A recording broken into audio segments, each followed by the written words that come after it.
Bora falar sobre corrida e bora falar sobre corrida e ciência hoje. Hoje mais um dia do nosso analisando artigos, analisando aspectos científicos atrelado ao treinamento de corrida. E hoje eu quero trazer uma revisão sistemática e meta-análise. Então é um assunto onde, sim, nós temos um nível de evidência bem significativo aqui para a gente debater sobre corrida de rua e entender como que o treinamento de força atrelado à corrida pode gerar mais benefícios e, consequentemente, uma melhora aí na sua evolução, nos seus treinamentos e nos seus resultados. E também tenho certeza que tem alguns treinadores que me acompanham e dessa forma também pode melhorar a sua prática aí como treinador de corrida. Se você é um treinador de corrida, comenta aqui embaixo o que você está achando desse tipo de conteúdo e se você não é um treinador, também comenta. Quero saber a sua opinião sobre este e outros vídeos que já tem aqui no canal. Se você não me conhece, meu nome é Felipe Fagundes, eu sou treinador de corrida. Não sei se falei outras vezes também, mas sou mestre em educação física, onde minha linha de estudos foi principalmente a biomecânica da corrida. E hoje eu atuo como treinador numa assessoria de corrida que é a Pro Elite Assessoria. Se você quer ser um orientado meu dentro da corrida de rua, você pode clicar no link aqui na descrição que você vai receber o acompanhamento por mim ou por alguns treinadores aí da minha equipe. Aí fica assim ao seu critério. Vamos lá então, hoje o bate-papo é sobre corrida. E também, já começando aqui, toda a aula aqui vai durar 20, 30, 40 minutos se necessário, onde eu vou estar debatendo, aprofundando sobre alguns temas. Hoje, como já anteriormente introduzi esse vídeo, então não vem assim, para quem a galera às vezes fica mandando, o vídeo está muito longo, assim, cara, se você não está pronto para esse tipo de conteúdo, tá no canal errado. Tá? Aqui é para quem quer conteúdo de valor, conteúdo de duração, aprendizado e conteúdo. Quer TikTok, quer, enfim, qualquer outra coisa que seja rápida absorção, Reels de 30 a 40 segundos, vai para outra plataforma. Tá?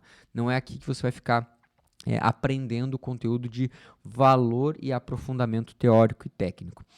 Então vamos lá, primeira coisa, deixa eu apresentar para vocês aqui o que é o artigo de hoje. Tá? Então ele é avaliar o efeito do treinamento de força, ou métodos de treinamento de força para corredores de média e longa distância na performance desses atletas. Então, como eu falei anteriormente, é uma revisão sistemática e meta-análise, com meta-análise. É um estudo de 2024 e eu quero já trazer aqui de antemão para você ver um pouquinho a estrutura desse estudo aqui. Tá? Eles começaram então com uma base de estudos bem alto, tá? Você não consegue ver na tela. O início ali com mais de 1.700 estudos, reduziu após alguns cortes que vão fazendo, até chegar no número final de 38 estudos, ou seja, que entram nos seus critérios de inclusão. Né? Uma revisão sistemática, eu não vou entrar aqui, não é uma aula de metodologia da pesquisa, que a gente faz lá no mestrado, lá no doutorado. Aqui a ideia é só você entender da onde que vem esses dados que eu vou estar apresentando para você de hoje. Então, são de 38 estudos, onde passou por um rigoroso análise técnica para a gente chegar a algumas conclusões e cada vez mais nós termos um nível de evidência mais significativo ou com maior validez, podemos dizer assim, para que a gente possa transferir para a nossa prática de dia a dia como corredores. E eu gosto sempre de destacar, né, que aqui eu trago tanto a minha visão como treinador, mas a minha visão também como pesquisador, posso dizer assim. Por um tempo estive na linha da pesquisa, quando estava desenvolvendo meu mestrado, e por algum tempo. Hoje, mais afastado. Hoje, mais apenas como um treinador na parte prática. E eu digo prática mesmo como um vivenciador também da corrida como atleta. Mas vamos lá. Sem muita enrolação, deixa eu ir mais direto ao ponto aqui do que eu quero trazer para vocês. Quando a gente pensa em treino de corrida, a gente tem que entender que, primeira coisa, existe sim uma diferença. Ela entre o treino de musculação, que ele é aplicado tradicionalmente lá na corrida de rua, e o treinamento de força aplicado ao corredor, realmente, né? O corredor que vai se beneficiar com aquele treino que vai gerar ganhos físicos para ele. O erro está em a gente normalizar que o treino, de qualquer forma, ele gera benefícios. E o que eu quero trazer hoje aqui para você é mostrar que algumas evidências que a gente tem cada vez mais fortes de como esse treinamento ou tipos de exercícios que vão estar atuando nessa melhora, tipos de exercícios que vão estar auxiliando o corredor a melhorar o seu desempenho. E que via esse desempenho ele atua, né? Que via que a gente está aprimorando, isso vai contribuir com a evolução do corredor ou da corredora. E quando a gente pensa em corredores de média e longa distância, esse estudo então ele trata principalmente com aqueles corredores que vão correr provas mais longas, 10, 21, 42 quilômetros. Então a base dos estudos passa por aqui.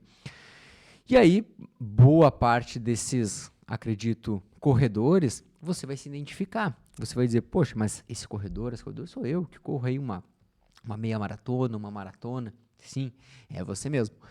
E quando a gente pensa nessa estrutura de treinamento, eu tenho que ter muito claro que ela vai ser diferente, não tem como ser igual ao treinamento de um bodybuilder. O bodybuilder ele tem como objetivo melhorar a estética, o volume muscular, a hipertrofia. O corredor ele quer ser leve, ele quer mover o seu corpo num plano horizontal o mais rápido possível, com menor resistência, com menor dificuldade. E para fazer isso, estar leve, estar forte, mas leve é importante.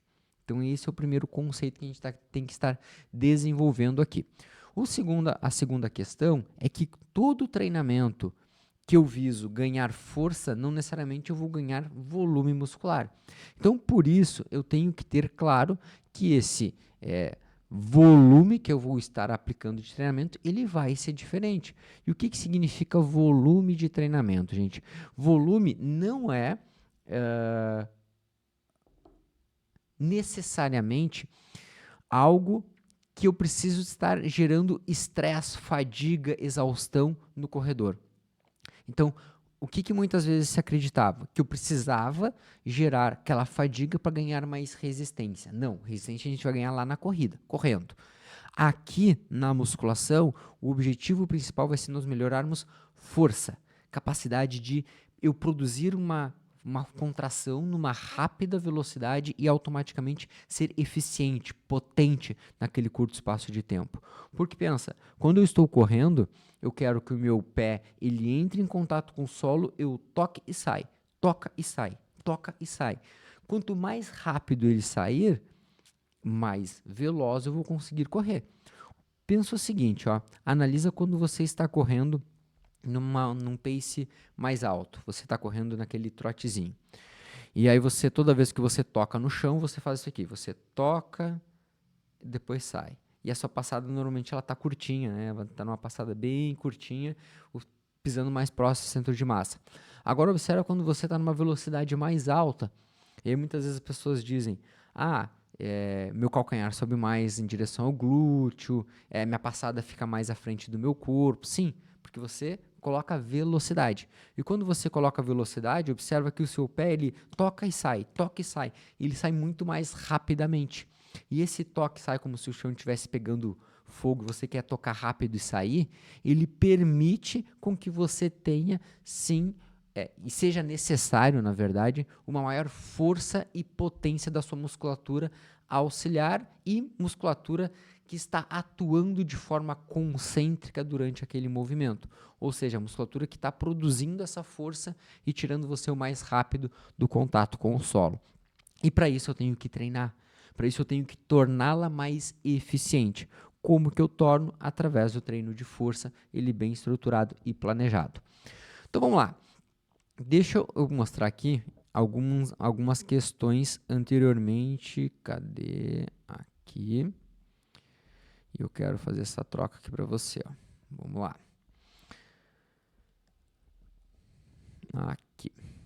Vamos lá. Principais resultados desse estudo. Vamos ver se está aparecendo aqui na tela para você. Exatamente. Principais resultados. O desempenho de corrida, tempo de prova e até exaustão. Ou seja, os indivíduos que praticam treino de força, eles têm sim uma melhora no desempenho em corrida. Beleza, mas que tipo de treinamento gerou um pouco mais de resultado comparado a outros que geraram menos resultados? Ou seja, cargas altas, maiores ou iguais a 80% de um RM. Melhora moderada e significativa no desempenho. Então, a maioria dos estudos nesses 38, quando analisados, mostraram que quando eu trabalho com 80% igual ou maior do que esse valor de 80% de um RM, se tornaram melhores o desempenho desses atletas, sejam eles homens ou mulheres, atletas bem treinados ou moderadamente treinados em alguns casos. O treinamento combinado melhora grande no desempenho. O que é o treinamento combinado? É aquele treinamento de força somado ao treinamento pliométrico, treinamento complexo, que a gente chamou já também em outros vídeos aqui no canal. Mas uma informação interessante aqui é que ele fala sobre pliometria, ou seja, o treinamento de pliometria, ele de forma isolada, os corredores fazendo só pliometria, não foi encontrado nenhuma melhora significativa. E isso é um ponto interessante, ou seja, quando a gente pensa, vou fazer então um corredor, ele treinar apenas com saltos, pliometrias, eu posso não ter tantos benefícios quando eu faço esse treinamento de forma complexa, ou seja, eu somo o treino de força, os exercícios de força aplicados junto com o treinamento pliométrico, tá? Nenhum método mostrou melhora significativa nesses parâmetros, parâmetros fisiológicos, ou seja, nesses estudos que eles falaram aqui, que eles apresentaram, eles não encontraram uma relação direta com melhora de VO2 máximo, VVO2 máximo, enfim, essas variáveis quando a gente treinava apenas o treinamento de força.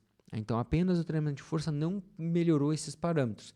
Mas quando a gente vai fazer alguma análise mais atrelada com o treinamento de corrida, quando isso também é periodizado, a gente encontra em outros estudos, sim, uma melhora.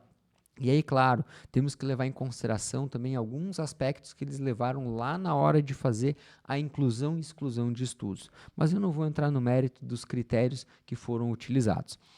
Vou entrar mais em critérios atrelados realmente o que a gente encontrou de benefício atrelado ao treinamento de força e corrida, tá? Duração dos programas variaram muito entre 6 e 40 semanas, onde a maioria dos estudos trabalharam com 1 a 4 sessões de força por semana. Eu já vou aprofundar um pouquinho mais em alguns desses estudos aqui, tá? Então, quando a gente pensa em promover benefícios do treinamento de força juntamente com o treinamento de corrida, eu tenho que entender que esse resultado ele não vai acontecer em poucas semanas, ou seja, em 1, 2 semanas.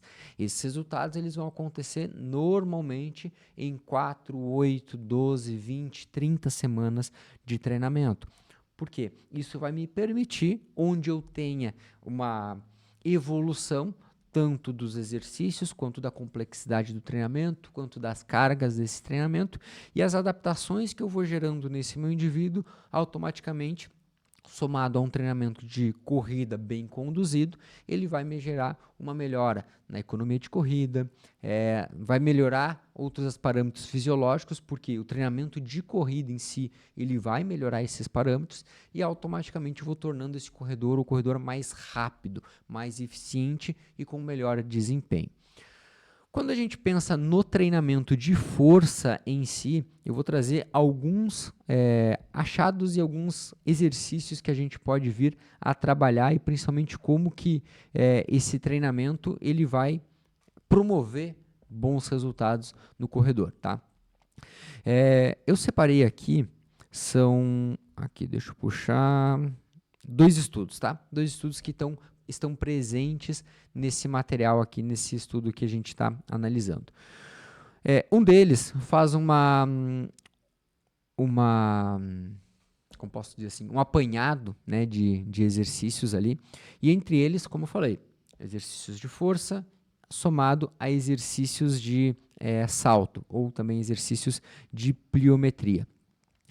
Só que ele faz como posso dizer assim, para ficar mais prático para você entender?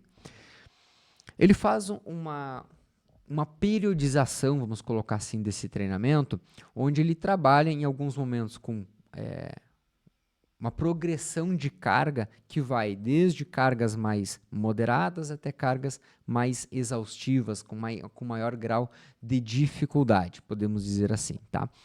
Quando a gente pensa em cargas moderadas, passa muito no seu dia a dia, vamos pensar o seguinte, onde você que está nesse momento começando, que você que está neste momento passando por uma transição, se você não estava treinando musculação, treino de força específico, eu acho que seria uma visão interessante que eu queria te passar, que é, não adianta você já começar da noite para o dia, trabalhando com cargas elevadas, treinamento extremamente complexo, com exercícios multiarticulares, muito exercício de salto, se você não estava fazendo nada de treinamento de força. Eu acho que você não vai se beneficiar com esse treinamento.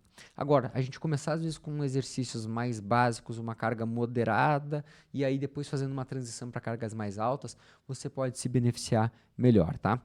E aí nesse estudo aqui, eles trabalham com exercícios biarticulares, ou seja, agachamento clássico com a barra nas costas. Depois, eles têm exercício como o agachamento unilateral, o próprio deadlift, ou podemos dizer assim, levantamento terra, e eles fazem ele também com uma perna e com as duas pernas, e aí esse levantamento terra, né, eles fazem com halter, e é interessante no formato como eles explicam depois também no estudo. Os próprios saltos, utilizando saltos bipodais e unilaterais, ou seja, um agachamento com as duas pernas e um agachamento com salto com uma perna de cada vez. Fazendo tanto o contramovimento, que é o agachamento com salto, mas também fazendo o drop jump bilateral e unilateral. O que é o drop jump? Eu saio de uma altura de 20, 30 centímetros, faço uma queda e salto novamente. E também realizando ele tanto no formato bipodal quanto unilateral. Mas uma coisa que eu acho interessante aqui nesse estudo é que eles trabalham, em um primeiro momento, num primeiro momento, esse grupo fazendo algumas séries um pouco mais elevadas de repetições, até mesmo 10 repetições em alguns momentos, e depois, sim, ele reduz o número de repetições e aumenta a carga, lá para 85% da submáxima desses indivíduos, tá? Isso tudo permite com que eu faça uma progressão automaticamente também dessa carga, e isso me permite com que esse indivíduo, num médio, longo prazo, ele esteja mais adaptado àquelas cargas altas e eu não sofra tanto com aquela evolução. Enfim, e também ele tem resultados positivos aí na melhora da economia de corrida. Um outro estudo que eu achei interessante aqui, que aí ele já faz uma comparação, tá? Onde ele utiliza exercícios, como agachamento novamente, e somado junto, exercícios de salto. Tá? Enquanto, no outro grupo, ele utiliza repetições mais altas e também os mesmos exercícios. Tá? Num grupo, apenas repetições baixas, e no outro apenas repetições altas, ou seja, 4 a 6 repetições, né? Então poucas repetições, e no outro 10 a 30 repetições. Intervalos de 4 a 5 minutos.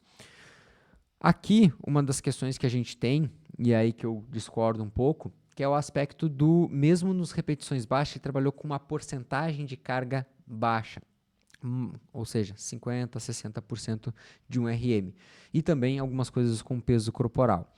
Mesmo assim, teve alguns benefícios atrelados ao treinamento de força na melhora da economia e também alguns parâmetros do treinamento, como o VO2 máximo. Só que o que acontece quando a gente pensa quando eu faço uma comparação aqui, nesse caso?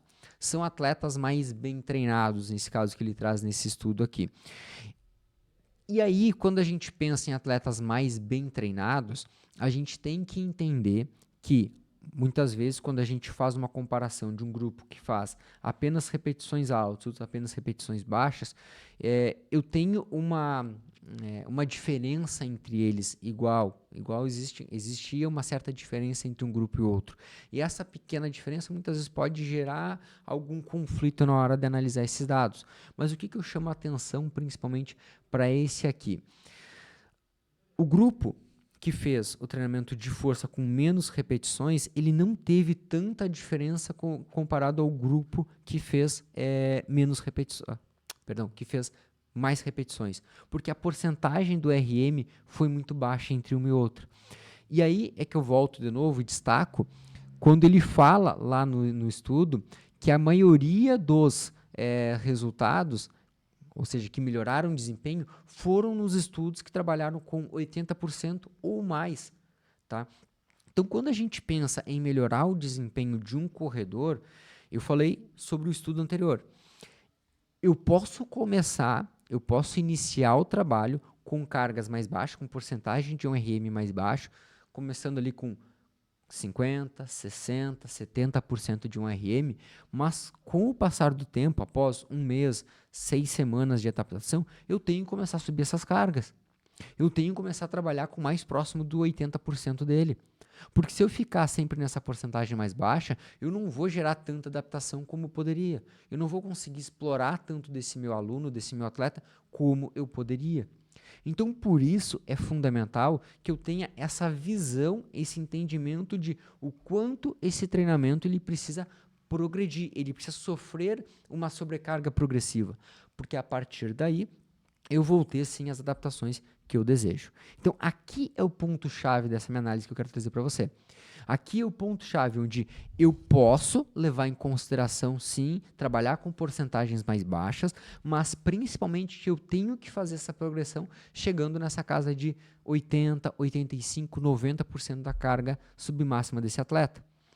Por quê? Se eu chegar nessa porcentagem, eu vou conseguir explorar cada vez mais os aspectos de força dele. Atrelado a isso, eu tenho que entender que também eu trabalhar não só a carga, mas também a velocidade da execução.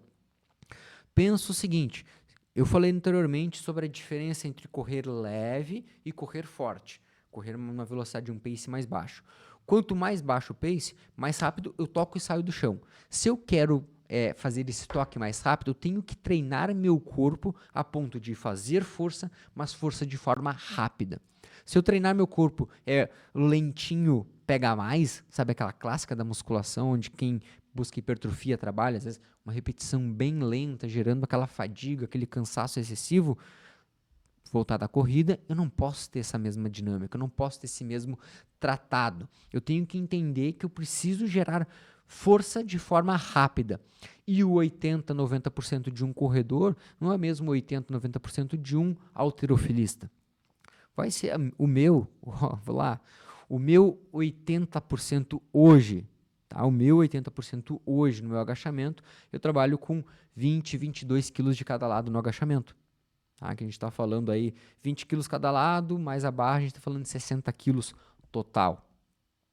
Cara, Felipe, não chega o teu peso corporal, né? O meu peso hoje está oscilando ali entre 67, 68 quilos, não chega. Mas esse é o meu 80% que eu consigo fazer com velocidade. É isso, sem perder velocidade. Agora, é o mesmo 80% que eu tinha lá em 2014, quando eu pesava 86 quilos, meu objetivo era ganho de força. 2013, vamos botar aqui. 14 eu já estava numa transição. Não é o mesmo. Por quê? Lá eu fazia um agachamento com 115, 120 quilos para 6, 7, 8 repetições. Então, os meus 80% eram diferentes. Mas hoje eu tenho estou num momento totalmente diferente, onde o meu foco é endurance, é melhorar meu desempenho na corrida. E meu ganho de força automaticamente reduziu. Né? A massa que eu preciso mover é muito menor comparado com aqueles 86 quilos que eu tinha. Estamos falando em 20 quilos a menos, praticamente. Então, tudo isso tem que ser levado em consideração. Ok, vamos lá. Agora, eu quero trazer aqui para você algumas questões aqui, as principais conclusões que o estudo também ele vai trazendo, tá? Deixa eu ver se eu consigo centralizar um pouco melhor. Ainda não ficou bom. Vamos ver se agora aparece. Aí aparece melhor na tela agora. Então vamos lá. Treinamento de força com alta carga é eficaz para melhorar o desempenho de corredores de média e longa distância. Ponto. Então isso é o que a gente conseguiu entender aqui nesse primeiro momento. Combinar o método alta carga mais submáxima mais pliometria tende a gerar resultados ainda melhores. Ou seja, alta carga, carga submáxima. Quando eu penso em alta carga, eu não posso confundir com que eu vou estar trabalhando com 100%, ou seja, com o RM do indivíduo. Não, não é o foco aqui. Não é desenvolver força pura ou força máxima, que podemos dizer assim, em algumas literaturas. Meu objetivo é trabalhar força, mas com carga submáxima. E aqui a gente encontra entre 80% e um pouco acima, 85%, 90% de um RM. E também, para quem gosta de estudar um pouco mais, e aí eu digo para profissionais de educação física, principalmente VBT, pode ser trabalhado através aí também da carga trabalhada após uma avaliação de velocidade, que é o que eu gosto também de trabalhar. Pliometria. Quando a gente pensa em pliometria, são exercícios de salto, mas são exercícios de salto na sequência com a ação concêntrica e excêntrica, onde eu tenho o componente elástico atuando aqui. Não apenas o salto e para. Não, eu tenho o salto com sequências de salto aqui, que é o que eles trabalham nesse estudo e que eles avaliam também nos outros estudos que são dentro dessa revisão, que eu trouxe alguns exemplos ali.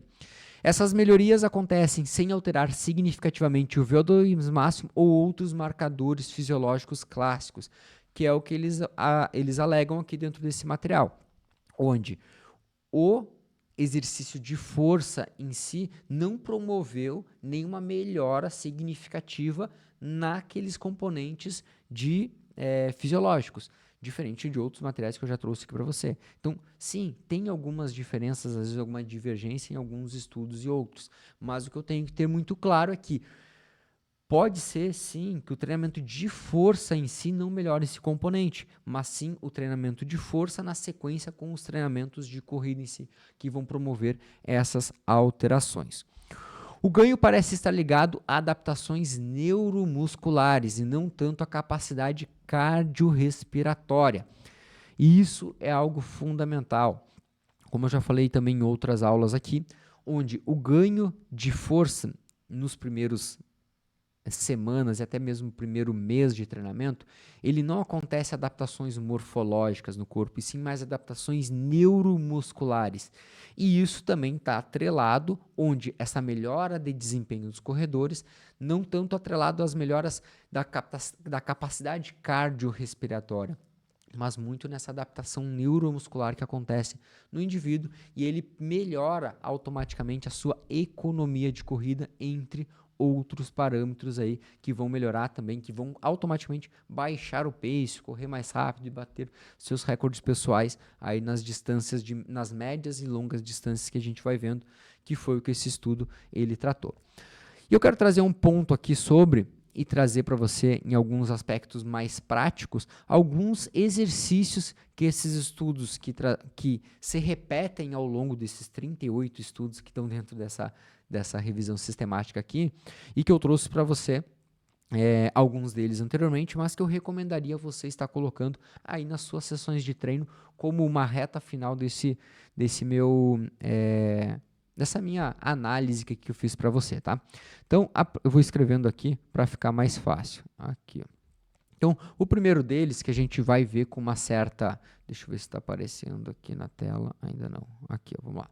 Que vai estar com uma certa frequência aqui nos estudos que a gente avaliou e que vem avaliando. O primeiro deles é o agachamento, né? Então, o agachamento com barra. Deixa eu ver se está aparecendo aí na tela. Tá aparecendo na tela. Eu vou dar um zoom aqui para ficar um pouco maior para você ver aí. Agora acho que fica melhor, né? Ficou melhor. Então, o agachamento com barra, Por que eu digo que eu acho ele interessante? Porque a gente consegue trabalhar o próprio componente de força, uma força submáxima, como foi falado anteriormente, e ele tem uma capacidade de trabalhar tanto a cadeia anterior como posterior de glúteos, isquiotibiais como um todo, de forma muito forte, além do trabalho de core, que entra com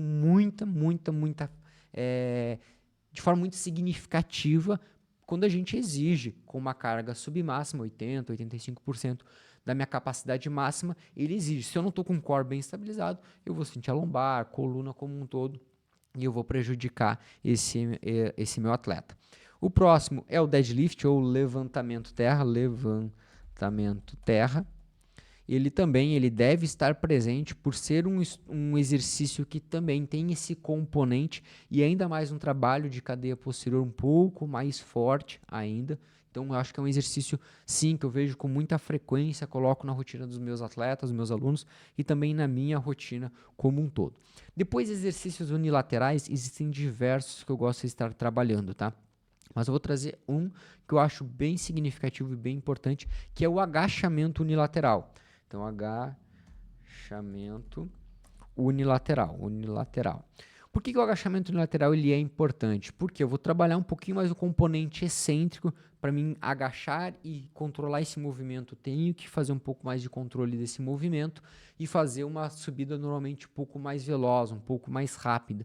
E esse trabalho do componente excêntrico e concêntrico eu enxergo como muito válido para o corredor, principalmente quando a gente pensa em provas com subida, descida, e na descida esse componente excêntrico ele atua muito. Eu, particularmente, estou muito habituado em correr provas com subida e descida, então acho muito válido e também trabalho muito com os meus alunos /atletas ali. Depois os exercícios de salto. E aí tem dois que estiveram bem presentes aqui nesse estudo, que é o agachamento com salto,